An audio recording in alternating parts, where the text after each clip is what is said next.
Thais, it's always wonderful to see you and be at your wonderful boutique hotel where we are right now in Jnane Tamsna.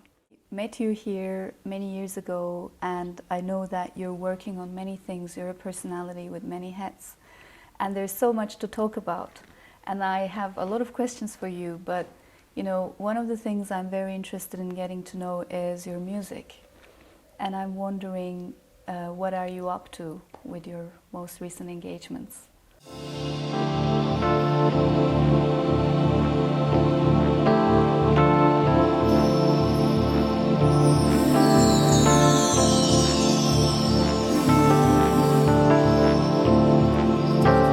Riding crosses, baby, I know what you see. I ain't carrying no one in the line. I can see through your holes. Was it worth it just to save our souls? Save our souls. Save our souls. Save our souls.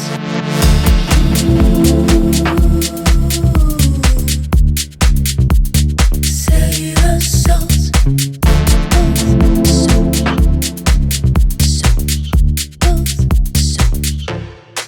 In the shadows, stare the genie dead in the eyes. Well, it's great to see you again too. It's funny when you say that I have a personality that wears many hats, because my hair is so crazy that I actually can't physically wear hats, but in terms of the metaphor, absolutely, I do wear a lot of hats. So coming out of COVID and Corona has been really interesting creatively, because I think a lot of people, myself included, have had these moments of, you know, pause and silence and rhythms slowing down, where we've been able to concentrate on honing our craft a lot more and kind of discovering ourselves as artists or as storytellers, which is really what I call myself first and foremost, as a storyteller. Something I do through moving images, still images, through music, through writing, and very much through this space actually. But during COVID, I started a collaboration with a producer in Montreal, which is where I used to go to university, called Moses Boulanger. And he is a really, really cool house producer and DJ, and we got connected through mutual friends. And we just started very spontaneously creating this EP together. I was in my bedroom in Marrakech with my microphone, recording all night during COVID, and he was in his home studio in Montreal, producing, mixing my vocals, etc.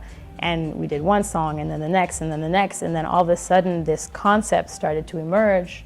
I've always wanted to create a concept album in my music. I've always wanted to have something that has this coherence and a kind of direction. In the past, I was always doing one song about this and one song about that, but never something that was cohesive. And so here I said, okay, this is an amazing opportunity.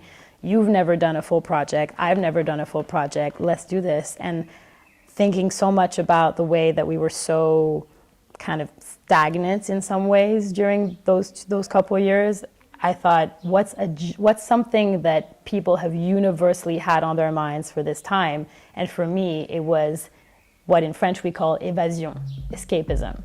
You know, the sense of like, you can't travel, you can't move, you can't kind of explore. And so that's where this concept came from. I wrote every single song on the project about a different tradition of escapism. And one of them, for example, is about sea folklore.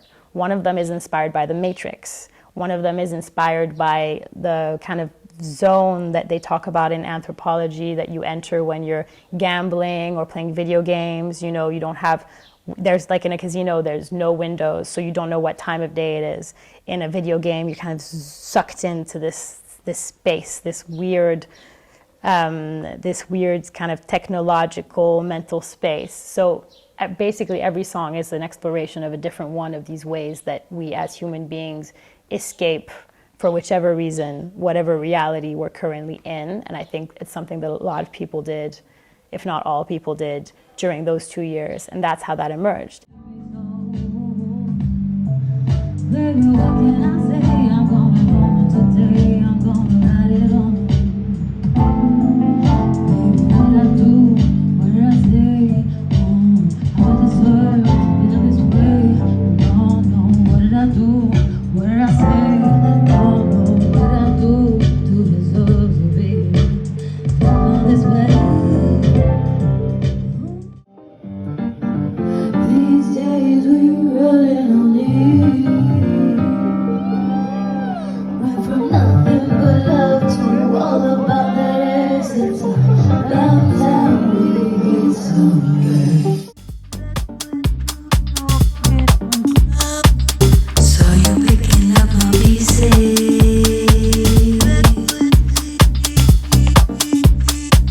Just to tear me apart.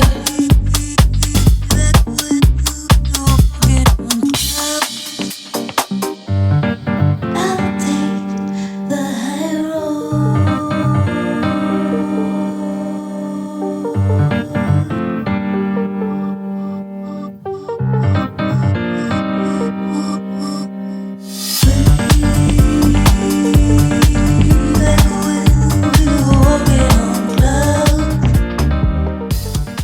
Then we recorded all the songs, the project, and we're getting ready to release it this summer. And since I have this film background, I have always wanted to also direct my own music videos. So I did this music video concept for it that is, again, all about this emergence from the solitude of confinement to being surrounded by your community again, basically.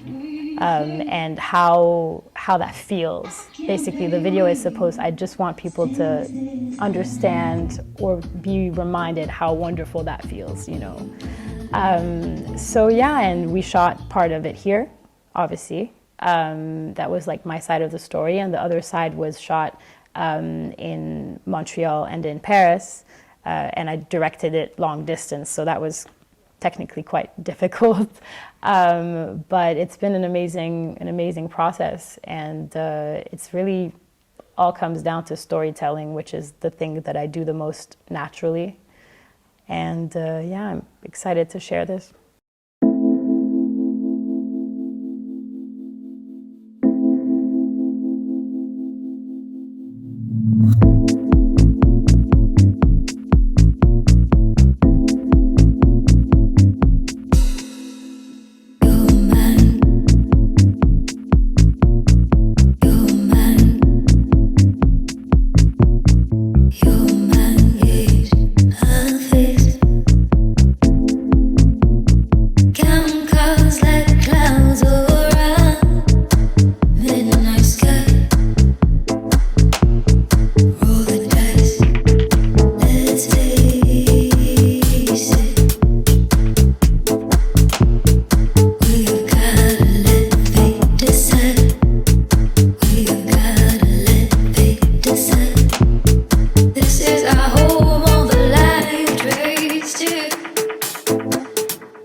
Can't play with stakes this high.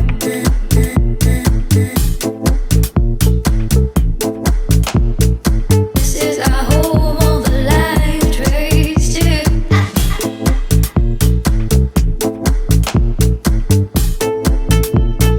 Time to cash in. Let me go in. Pick up the phone. It's time to.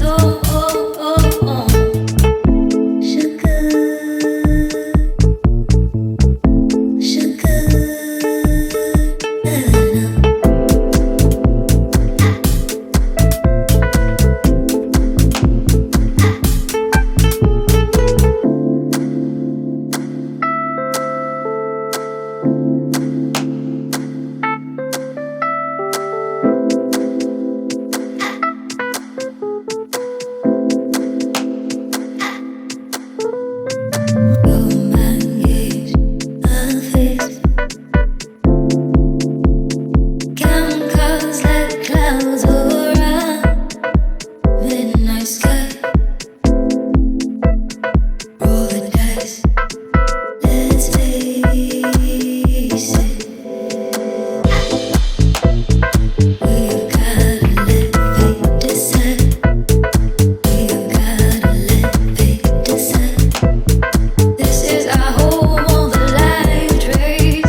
did you want to come up with this subject, escapism? What was your inspiration? Well, I think my inspiration was actually every single one of the themes that I explore in the storytelling of the songs and the storytelling of the lyrics specifically. So I was thinking a lot during these times. I spent a lot of time, I was confined with my family, so my parents and my brother and my dog, of course. And we were here, so we had space. We were very fortunate. We had a lockdown that was much more, I think, psychologically comfortable and physically comfortable than most, and something we never took for granted. And it was also an opportunity to think a lot about just everything, really, and also to sit with myself. I learned how much I actually enjoy being alone, as much as I'm an extremely social person. Yeah. I was reminded how much I treasure that, and all the work and the thoughts and the kind of personal growth that can arise from just sitting with yourself. And some of the things I thought about a lot were faith and spirituality, and our understandings of reality, and different stories that I grew up loving, and maybe the lessons that are hidden in those, or the way that a certain maybe dogma will come out of certain myth or certain traditions. Having grown up in different cultures, I've always thought a lot about, like, why do we believe what we believe? Why does society say that women have to do this or men have to do that or whatever? And just kind of thinking about all these things. And a lot of the themes of escapism for me were related to this, sometimes in really obvious ways and others in kind of more indirect ways. But yeah, I think it was just really thinking about all the different things that went through my mind during this very strange era. Thank you. That sounds really interesting, and I just can't wait to see the video, which is coming up in August, you say. And that hopefully this will go all around the world, and you get to see and meet a lot of different audience where you don't need to isolate yourself anymore, and that the world can hear your music. And I do know that for me, Morocco and Marrakech is definitely a place where I would love to escape more to, as a person who has the chance to travel time to time. It's always a very rich experience, and the beauty, the architecture, and I think your space creation has that kind of impact. And I'm wondering, what do you do also in that realm with this space, with your parents? It's a family enterprise. And then your relationship to the herbs, because I know that you're very interested in the herbs, and you're selling vegetables with your father time to time during the Saturday markets. I don't know how much more you're involved in this, so I was wondering if you could talk a little bit about your life in that sense as well. Well, I think one of the many special things about this space is the fact that it's family owned and run, and that people always say that when they come to Jnane Tamsna, they don't feel like they're in a hotel, they feel like they're just staying at their friend's holiday home in Marrakech. And we're there, we're sharing the story of how my family got here, and how Marrakech has inspired all of us in different ways. And it's really special because you just really feel like you're part of people's memories. So one of the things that I work on the most here is events. We do a lot of weddings, and they're really special. We have different parts of the garden. Every different part of the evening or of the wedding weekend happens in a different rooftop or on a different corner of the garden, etc. And we kind of take people through this movable feast, and I work a lot and very closely with the bride and groom on, this is what we usually do, and this is generally why they come to us, because they've seen photos on Instagram and things like that. And they also have their own traditions, and you can be a part of creating these really special memories, and people are so grateful and appreciative. Most of the time, people are really, so thrilled. obviously it's quite a stressful thing to get married, which I fully know now because I'm always like, speaking of plants, sending Louisa tea to the stressed bride on her wedding day. Louisa is this verbena in English. It's a very citrusy, aromatic herb that we put in tea here, and it's a natural relaxant. And whenever the brides have nerves, I was like, send her some Louisa tea. And then they were like, how is it? She's much better, not cool, thanks. Yeah, it's very special. Recently we had an Iraqi-British wedding, and we turned this room into a Iraqi ceremony space. And the mother officiated this gorgeous ceremony with all these different parts of different people's traditions. And when I talk to you about storytelling, like these are the stories held between these walls. We have so many stories we could tell. So that's really something that's very special for me, is kind of being a part of these important moments in people's lives, and you are behind the scenes, but you're kind of orchestrating it, And then when they tell their grandchildren, oh yes, when we got married, there was this table with 1 million candles, and there was this and that, it'd be like, you were kind of behind the scenes, like organizing that. Yeah, and you're someone who helps people realize their dreams, because a wedding is such an important part of many people's dream and culture. There are so many cultures who are looking for that day to happen, and so exactly. And that must be also stressful for you, because you want it to be perfect. You want it to be perfect. You want it to be beautiful. Yeah. And being a musician, being an artist, I think you might be having an additional touch. And we know you work with your mother, Marianne, who's very famous and well known in this area. Well, I would say in terms of this place, and also just to add a little bit more about plants and the environment and nature in general, is that I think apart from, my family, which obviously has influenced me so much, and this is part of it, something that influences me so much and inspires me so much for the music, the storytelling life, everything is nature, whether it's plants or animals, these ecosystems.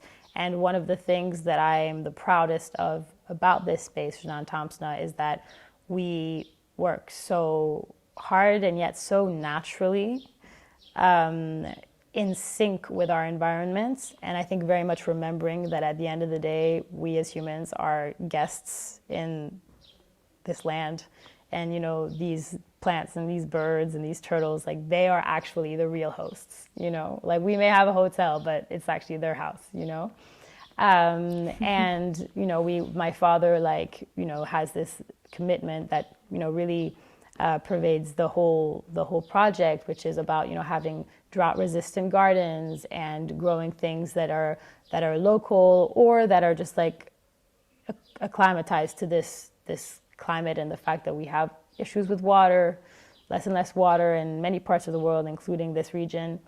And also a variety, the vegetables we sell at farmers market. We have vegetables coming from Asia and different parts of Latin America, and we have these Italian vegetables. And when people from those communities who are all living far from home, some really far from home, like our Japanese clients, and they come to our stand and they see this, special kind of pak choi or whatever it is, they're literally like kids in a candy store, and they're calling their friends like, oh my God, we have this thing in Marrakech. And the fact of having that, being able to bring that for people, that sense of home, but also this amazing diversity that, you can eat everything. It's locally grown, it's organic, it's just having that wealth for me is something that's really priceless, and so I definitely think that that's one of the things that I'm proudest about this space and this life. Yeah. Thank you. Shukran. Yeah.